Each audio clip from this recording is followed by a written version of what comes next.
I'm glad to have you still with me on the program. As I said, we're looking at startups, Nigerian startups, that is critical factors. My guest is Osai Omokayo. Thanks for coming on the program. Thank you. I think I should put on record that, your practice, maybe I should say your career, your background essentially, yes, I think that would be more appropriate, but your background stretches across mass communication, banking and finance, as well as management. Yes.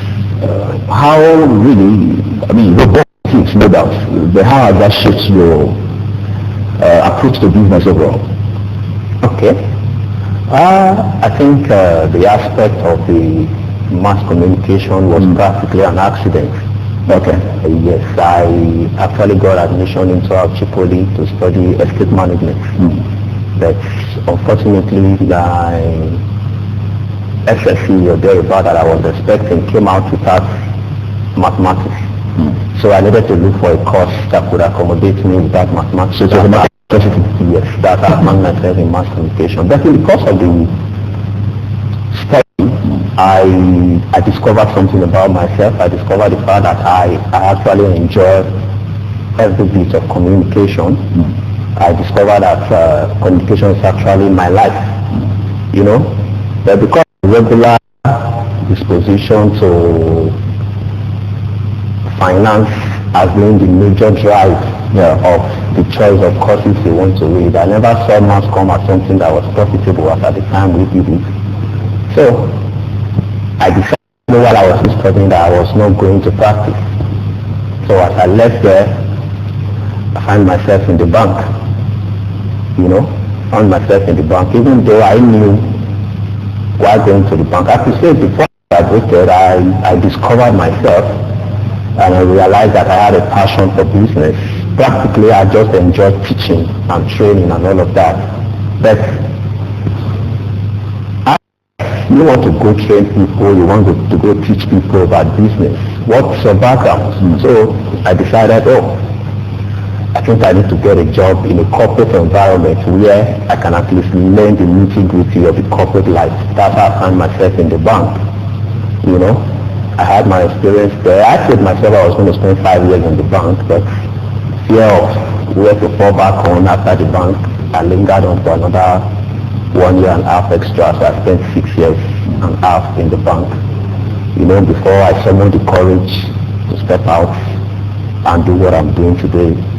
And because of doing what I'm doing today, I knew it was necessary that I put myself knowledge-wise, so took a lot of online courses on management, and by God's grace I've been privileged to have the opportunity of some business training in most reputable organizations. I want to create a curve to this, if you will, conversation.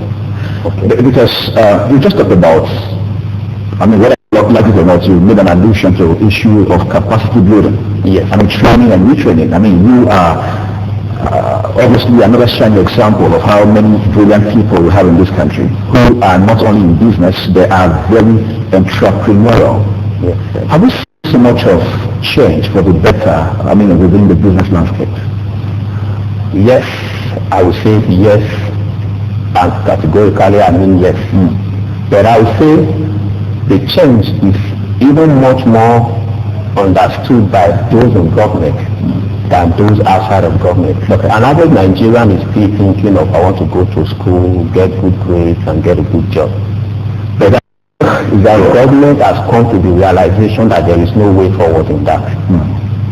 Because that will mean everybody relying on government to create the jobs so that they can have white-collar jobs. But the government, right from previous administration, even up to now, realize that the best we need to do is to shift our people to create jobs. And there's been a lot of opportunities, capacity building opportunities, funding opportunities. But I must tell you, because I work with the small-scale entrepreneurs and I function along that space, I'm the public relations officer of the Nigerian Association of Small-Scale Industrialists. So that gives me opportunity to rapport with a lot of these persons. You'll find out that majority of them are not even aware of what is out there. And for some that are aware, the capacity is really not there, because some of these opportunities requires you to at least have a firm understanding of the business you're doing, have a fundable business plan. Or some businesses are not fundable. Yes, some are not fundable, of course. You know, have a fundable business plan that you should be able to defend. But within the space of the small-scale industrialists, you or small-scale business owners, you find that a majority of them are in business because there is virtually no alternative. You know, if they have their way, they would rather want to work for salary. Yeah. But because it's not there, they are like pushed into doing business. You know, that's the best reason for business. For everybody to be able to sustain business and succeed in business, you must be in a business that you enjoy doing. Because whether you like it or not, at the beginning of every business, there is always a trial period. That's why research always have it that less than 10% of businesses will survive after 5 years. Wow. So the reason why they are not surviving has a lot to do with the capacity of the entrepreneurs. You know, the motive, the reason behind you going into business. You know, when we talk about living life based on purpose, people think it's something you hear alone in the church. If business is not something you have a passion for, if entrepreneurship is not something you have a passion for, every little shaking you have, you are tempted to throw in the towel and think of something else. But if it's something you have a passion for, you know that whether it's working or not working, this is where I am. We are friends and colleagues who everybody call fools, because people they are raising and training and getting jobs in oil companies, and they just refuse to apply because they said, I'm an entrepreneur, this is what I am, this is who I am. So they equip people with the tools. People with the tools and then getting jobs, but they just refuse to go for such job. Why? Because this is where my passion is. At the beginning you're going to look foolish. The funds might not be there, but if you're able to stay at it, and the staying power flows from the fact that you are doing something that you enjoy, and of course you are the output. Sure, I want us to quickly address before we stretch this discussion any further. There is an overlap between being a businessman and being an entrepreneur. You want to help me throw light on that? Okay. Being a businessman is practically doing anything for the sake of profit. Okay. You are a businessman. If you go to Lagos, you buy clothes, you come to Benin, you sell, or you just go to Lagos, you buy clothes, you come to any of these supermarkets, you supply them, you just pay difference on top. You are a businessman. But that's not what it takes to be an entrepreneur. An entrepreneur is a risk taker. You know, look at the 4 factors of production. We talk about land, labor, capital, and entrepreneurship. Entrepreneurship is the core. Entrepreneurship is what Peter Schumpeter called them agents of creative destruction. An entrepreneur is never comfortable with the status quo. An entrepreneur knows that whatever is attainable today can be improved upon. An entrepreneur is looking at a way to make whatsoever is currently happening better. And most times, because they are always looking at ways to make it better, they make it better, it comes at a cheaper rate, but they make more money. You know, but the risk of going through the process until it begins to pay is what a lot of our people don't have the capacity to do. So doing business is something that anybody can do. Talking about risk, I mean, for some of us that sends some amount of, if you will, chills down our spines. It's scary, taking risk. Somebody talked about calculated risks one time, that you can take calculated risks. Yes. I mean, is there any such thing as calculated risks? Because most human beings by nature, I mean, they put drag where risk is concerned. Yes, of course. When we talk about a risk being calculated, I think what you're virtually saying is someone taking a risk based on in-depth information. It's not just taking the risk because there is an opportunity. If I throw money into it, I will make more money. He has done his calculations.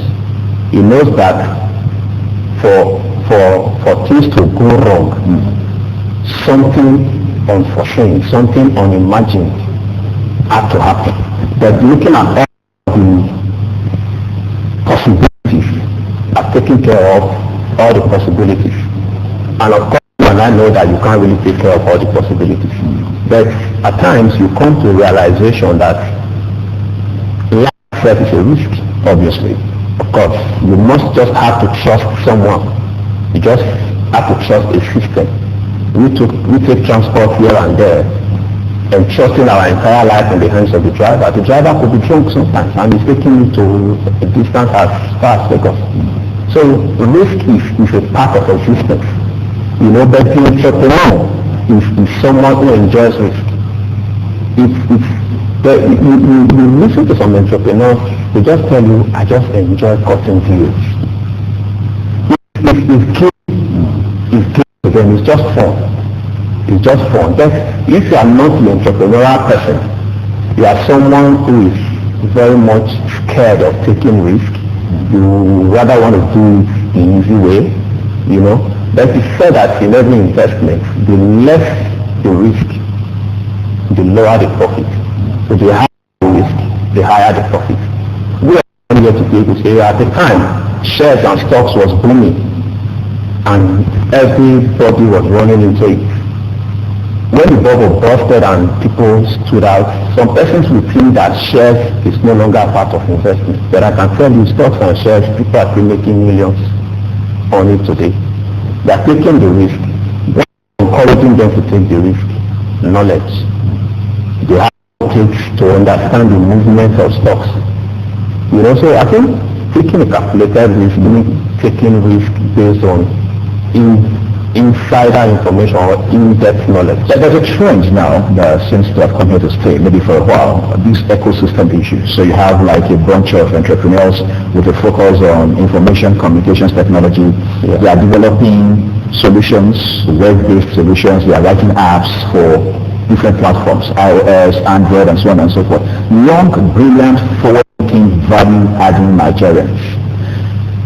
But this is Benin. I mean, they say charity begins at home and justice from the next door. So let's talk about home, Benin City for instance. You don't see a lot of that happen here. And then what you find is people leave Benin and rush to Lagos because, as they say, that's where it really happens. But it will appear from all you know as it stands today, Lagos is becoming very crowded, even business-wise, the young population. What exactly are we not getting right in Benin? Yeah, I think first of all, I will allude to the fact that Lagos is prepared for that kind of business.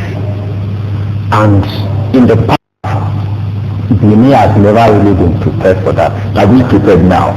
I can see with the current administration, this is not to play politics, I don't do politics. With the current administration, you mean the state government? Yes, the state government, I can see a change happening already. Okay. And you can't take that from the entrepreneurial disposition of the present governor. You know, when you see the way things are going, you see the body language even before we begin to see actions. You know that things are changing. The few times you hear the governor come out to talk, you know that there is need, he has accepted the fact that there is need for us to change the narratives. In Benin, there is a shift already going on.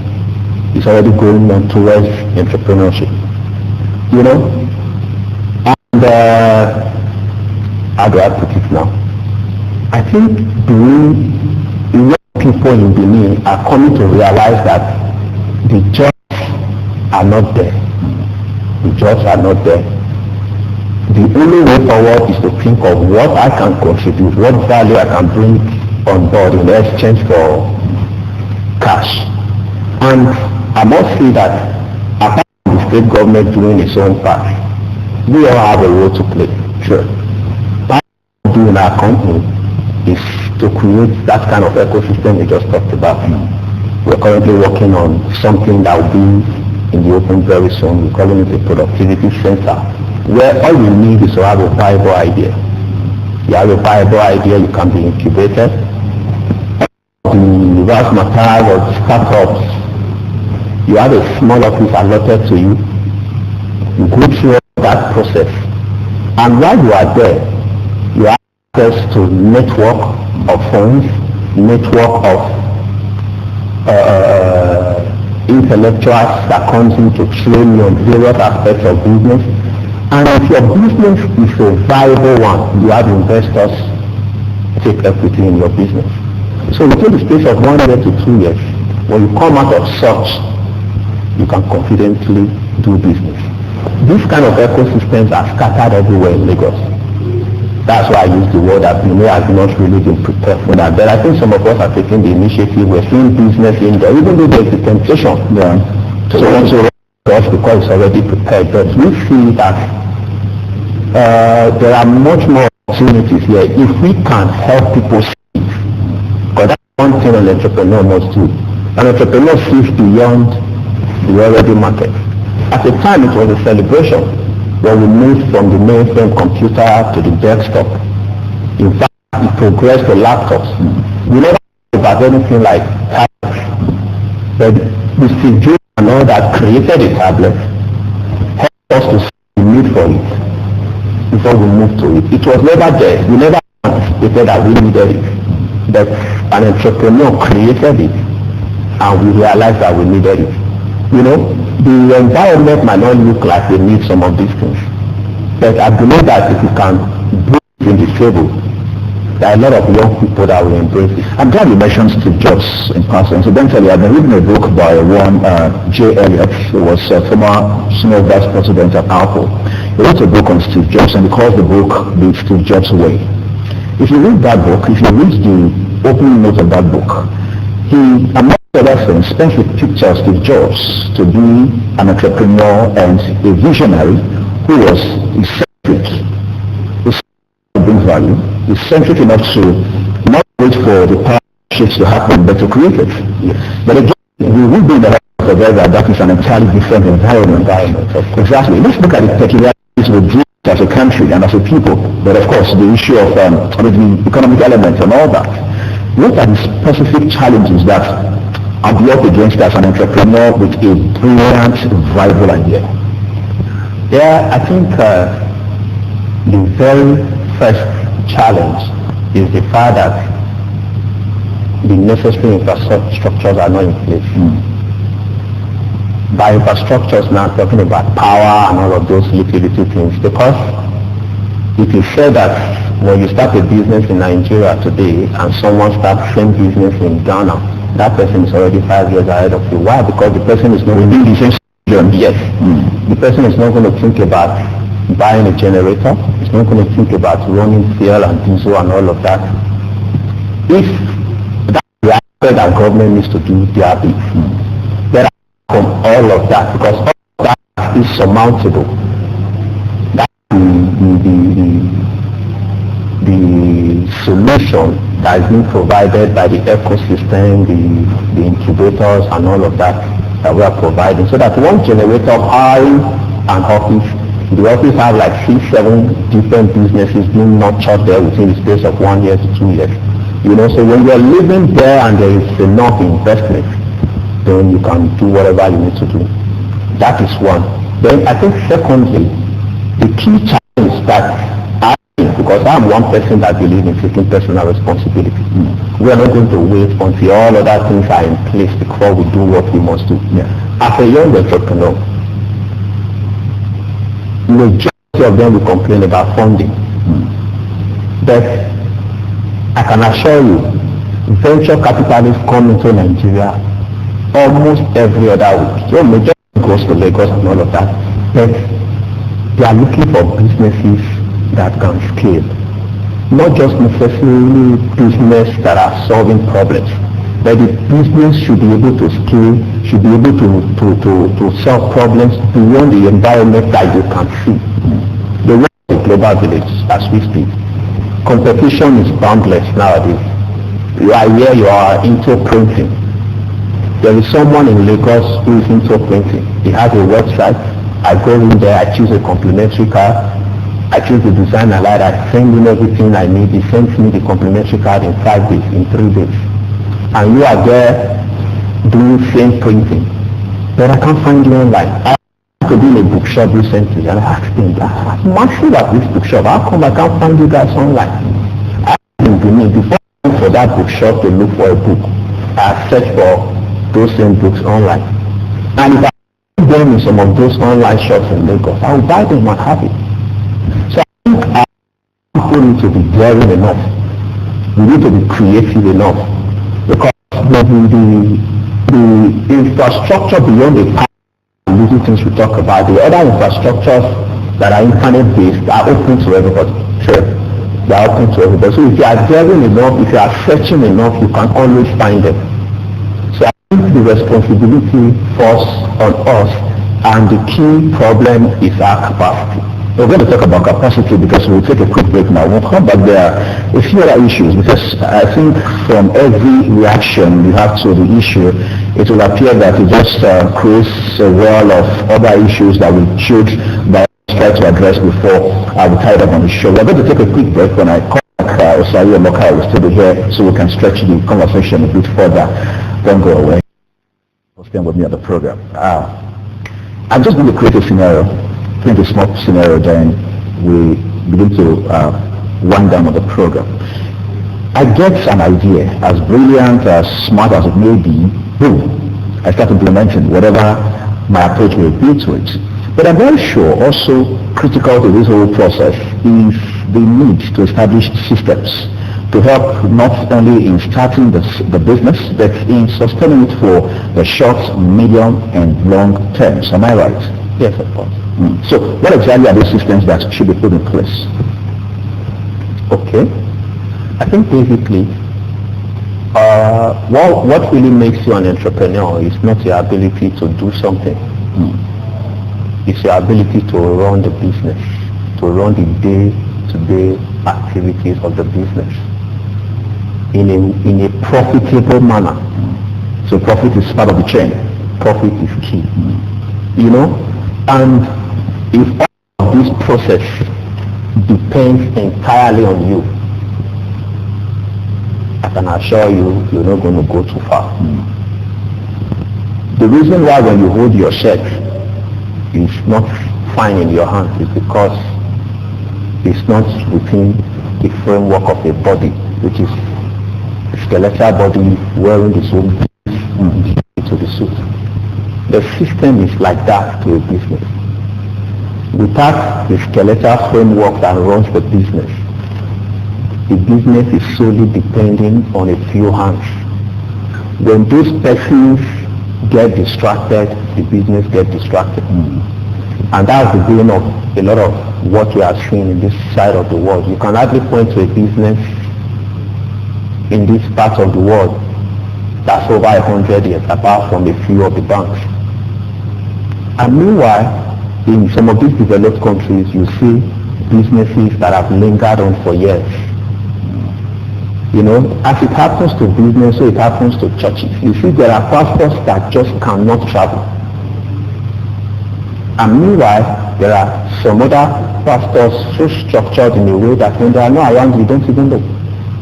So all of the systems you create, the difference is in the system you have created. The system makes your business run autopilot. Because if we are encouraging people to be entrepreneurial in their disposition, that tells you that someone who comes into your business practically could come in to learn processes. And he has an idea of what he wants to do. And you are expecting such a person to remain with you forever. When the person leaves, you feel bad. Why? Because this person has his own life to live. For the period he's with you, you get the best of him. When it's out, the system keeps running the business. So it's simple. Why? Because the system is already on ground. But when there is no system, the business can hardly run without somebody. And some of such systems are there is what we call prospecting system. There is There are activities you engage in that brings in the prospects. There are activities you engage in. You must be able to understand those activities. Within our business, what are the activities we engage in that brings us in front of our prospect, that make people begin to inquire about what we are doing? When you have those activities itemized in your operations policy, then you have a system that converts those prospects into customers. Because prospects are like people who like what you're doing, who will like to patronize you if they are able. But there must be a conversion system that converts these persons into real-time customers who are able to exchange cash for what you are offering. Then you have what we call the cash flow system. You must be able to monitor the way cash flow in your system, the way cash flows in your business.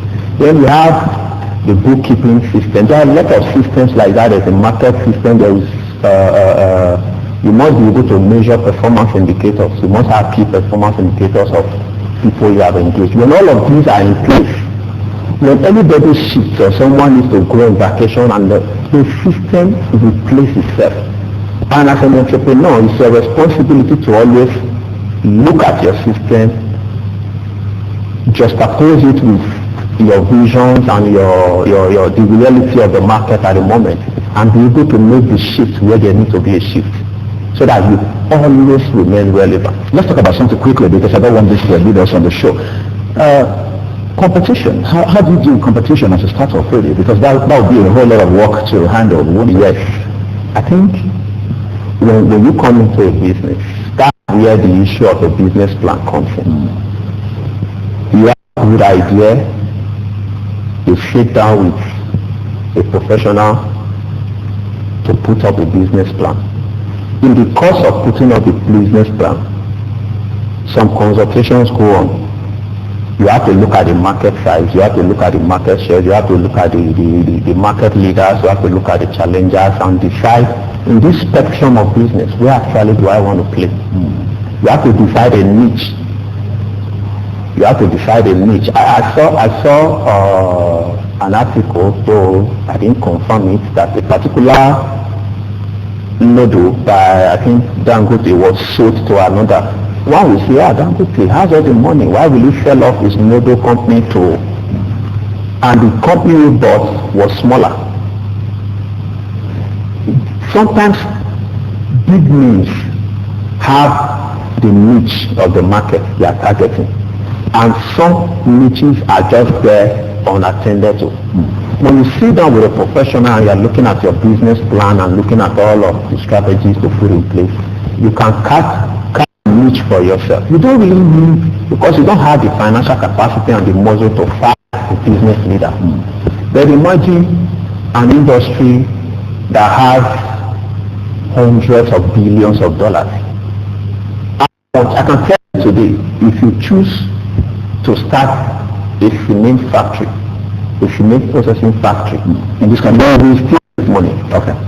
Irrespective of all the big names, you will still make money if you have strategies on how to make your product get to the end users in a smarter way, in a different way.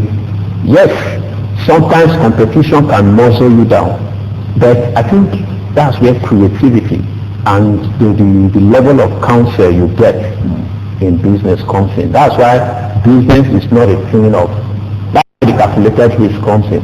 You must talk to experts. There are two things when you talk about entrepreneurship. There are two things: goods and services. You can't take those away.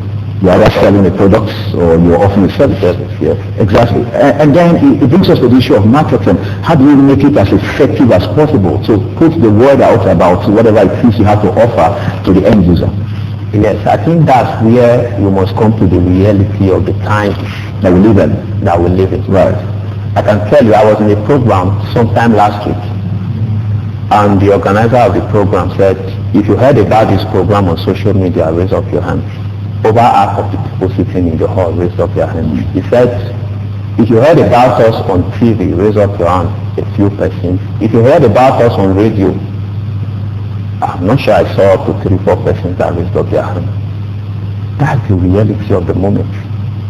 That's why every TV houses, radio, and all of that, newspaper houses, they are all going to where the people are, which is social media. Right. As we are on air now, you practically have to stop whatever you are doing to watch us. Then when we take this clip, this slot, and put it on the social media, from now till next year, 2 years time, forever, anybody can watch this. And what people should do, by the way, is ITV streams live, which means we are being watched as we speak from all across the globe. And again, we talk about marketing, leveraging the power of the social media to push your brand, as it were. Let's look at the place of partnership. Of course, startups don't have all the things, they don't have all the resources, human capital and all that. But how possible is it for you to partner another startup or maybe a bigger business just to ensure that the particular objective is accomplished? It is very possible. Like I said, it's always a game of capacity. I just came out from Enterprise Development Center, Lagos Business School, and part of what we learned, we'll ask you, who told you as a startup you need to get an accountant, you need to get a lawyer, you need to get all of these persons on a regular salary? Yeah. That you are not making money. What stops you from working to an accounting firm, design a partnership deal, they send one of their accountants to your office to look at your books once every month. All you need to, you engage someone in the office that takes records of everything that's going on.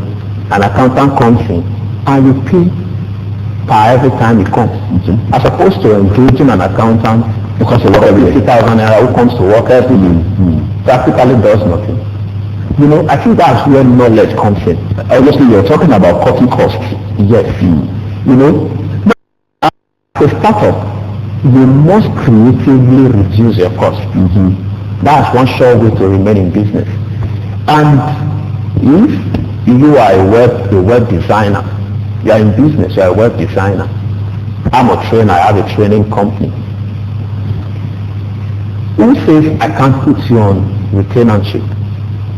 Instead of me having to go and employ a web designer. Instead of paying this salary, you have a stake in my company. It could just be 1%, 2%. Yeah. So you're supplying jobs, you could be paying like 10% of what you're supposed to be paying. At the end of the year, when we share profit, a percentage of it comes to your company. It's even creative for that web designer to have such retainership with a lot of persons. So on a regular basis is working, whether customers are tripping into his office or not. On a regular basis, he has retainership with a lot of persons. Is working. That's networking. That's partnership. Those are some of the things you get when you are incubated in an incubator where different professionals come around to talk to you and you just network. And it's very off. Yeah. In 1 minute, literally in 1 minute, what would you expect an entrepreneur or an aspiring entrepreneur to take away from this discussion we have had in the last 40 minutes? Yes. If there's one thing I would tell an entrepreneur, invest on yourself. Invest on yourself. There is a product that we are currently working on, and a friend of mine just shared it somewhere, and people are calling to say, I want to invest in that product. Why? He's a person. One of the persons who taught us in Lagos Business School was sharing an idea that there's a particular product that she's coming up with, and she told her friends, for every 1 naira you give me, 12 months from the day we get our NAFDAC number, I'll give you 100%. I'll give you 2 naira. So if you give me 1 million naira, I'll give you 2 million. That's a creative way of funding that same business. Because they trusted her as a person. Over time she has done this and she has come out well. So I would tell an average entrepreneur, work on yourself, invest on yourself. You see that sometimes, I remember then while I was still in the bank when we were into shares and stocks and all of that, a lot of persons began to buy a particular company's shares because Melu went there as one of their one of their board members or something. So that's it. I think he's still the chairman of the board there. Yes. So firms go after people. Yes. The business idea you have is even secondary compared to you as a person. If you can trust that this guy, whatever he does it well. He knows what he's doing. I think if there's anything I'm taking away from what you said in the last 1 minute and 25 seconds, it is the last punch. I mean, it just creates a correlation between your person and the business. Yeah. In other words, you cannot separate the person from the business they are running. Yeah. Sayo Mokayo, thank you for coming on the program. I appreciate it. It's a pleasure. All right. I've been talking with Sayo Mokayo, an entrepreneur based there in Benin City. His career has cut through, his background has cut through mass communication, banking and finance, as well as management. He's been able to tell us today basically those very key ingredients that are closely, if you will, immediately associated with the narrative of entrepreneurship, especially given the peculiarities that we deal with as a country, as a people, and by extension as an economy. That will be our program today. I'm Willie Admofode. I'll be back here next week, Friday, so we can get to talk business again. It kind of coming up in a bit is we also know what will happen with Don General. Have a big weekend ahead.